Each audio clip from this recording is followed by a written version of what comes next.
Have you ever wondered how it all began? Who first spun the threads of reality and set the stars in their courses? Our lore keeps accounts of stern gods locked in eternal conflict, but what birthed their warring pantheons? Join me now as we journey to the farthest reaches of legend, beyond even the ages of myth, to unravel ancient mysteries and the cosmic birth pangs that gave rise to gods and chaos primordial. In the beginning, there was only an endless sea of possibility suspended between night and day. From its fertile depths emerged great swirls of living stardust, the first conscious stirrings in an otherwise empty void. They were formless and free, emotions given flesh that knew naught but their own inner tumults. As aeons passed in this stateless womb, their turbulent natures evolved in complexity, blossoming like the first flowers on a newly cooled world. Sages have since attempted to map these primordial tides, assigning them identities we now know as the Ruinous Powers. But in truth, they had no names then, no shapes save those that churned within. They were change itself, a maelstrom from which the very notions of self and other had yet to crystallize.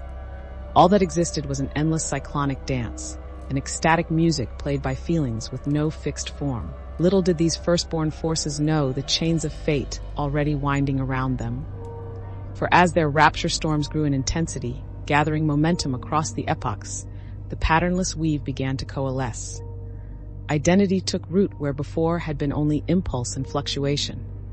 Distinctions emerged, however subtly, within the swirling whole. And where there is identity, however nascent, the seeds of desire are sown.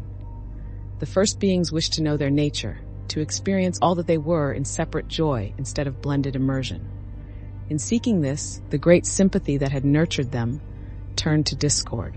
The realm of soul storms cleaved along new-cut channels as identity put down roots.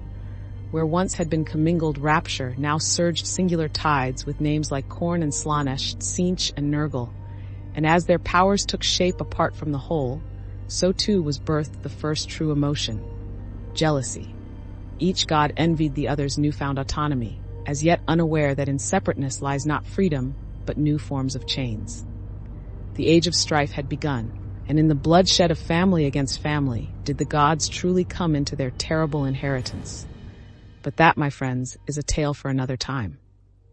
From the first clashes of the gods was order born of chaos, as sure as day follows night. In their conflicts, patterns emerged where once reigned pure randomness. The tides of change that had given them form in the beginning now buffeted between them, and wherever those tides converged, continuity took root.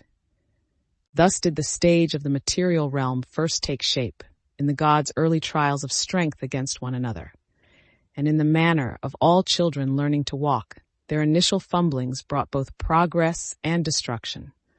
Whole races and civilizations flickered into existence only to swiftly fade, playthings of forces too newly formed to fully comprehend their works.